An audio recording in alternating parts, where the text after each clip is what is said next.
Best sugarcane farming practices for maximum farm income. Foundation pillar number 3, that is advanced planting techniques and seed cane management.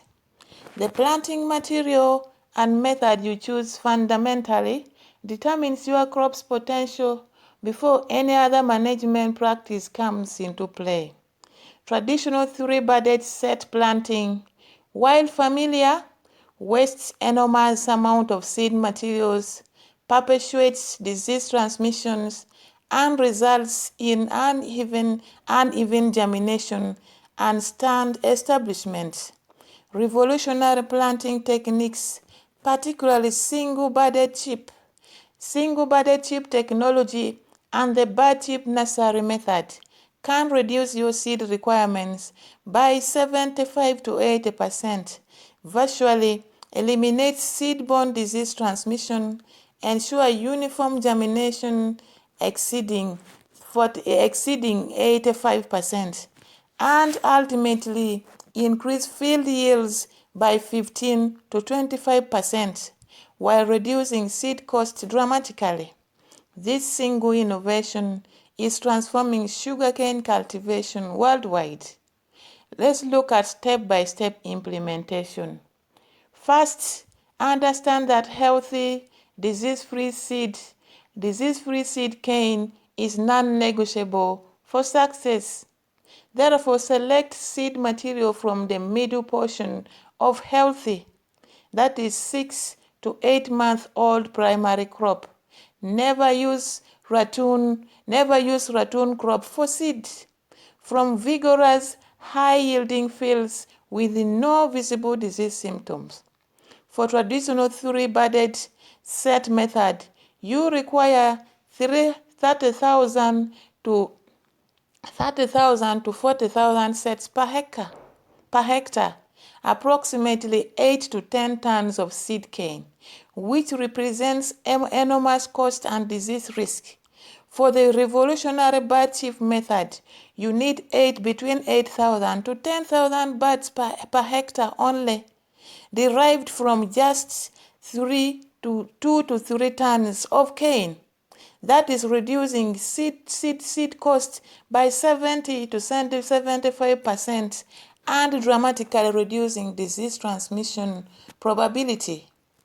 To prepare bud chips, select healthy canes and cut them into sections containing single buds using a sharp, sterilized knife or a specialized bud chip cutter.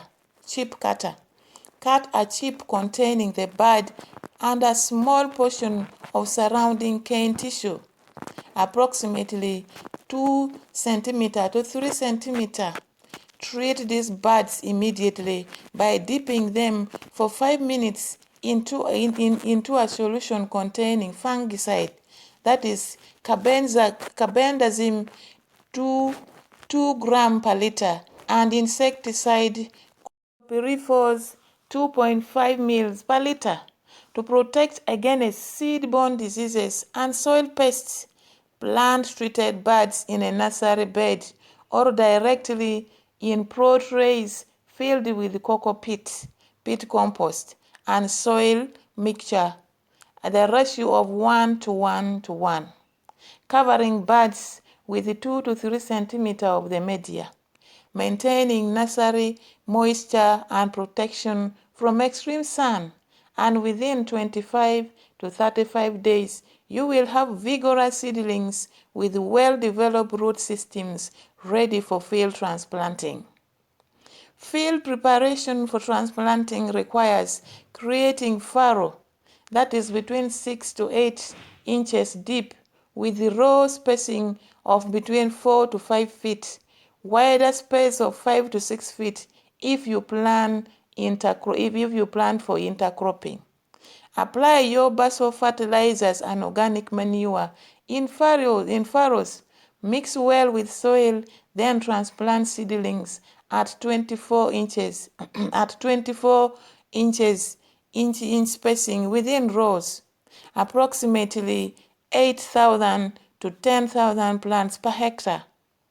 water immediately after transplanting, and maintain regular irrigation during establishment, that is the first 30 to 45 days.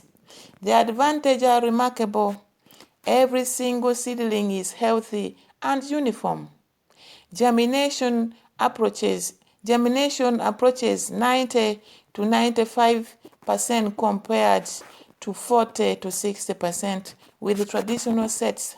You eliminate seed-borne disease transmission, and you can use the remaining cane from which you took buds for juice production rather than wasting it as seed material, creating immediate additional income.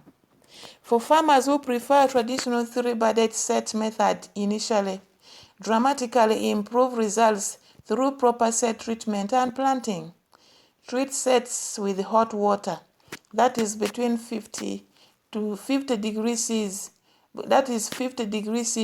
for 2 hours to eliminate most pathogens.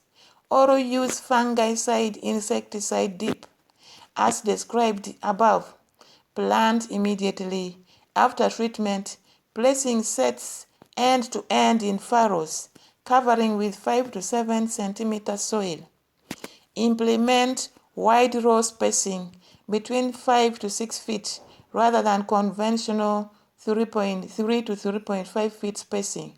This seems counterintuitive, but actually increases yields through better tillering, improved light penetration, easier intercropping opportunities, and more efficient resource use per plant. Here is a troubleshooting guide. If your bud chip germination is poor, that is below 75%, verify that buds were taken from the middle portion of healthy canes. Avoid top and bottom portions with a poor viability. Ensure treatment solutions are properly prepared and applied. Check nursery moisture management. Check that the management isn't causing rotting or desiccation. And verify that transplanting occurred at appropriate timing. If traditional set germination is problematic, ensure sets aren't excessively dry before planting. Verify planting depth isn't too shallow, which is causing desiccation, or root or too deep, inhibiting emergence or germination. And check that buds or rodents or soil pests aren't damaging planted materials.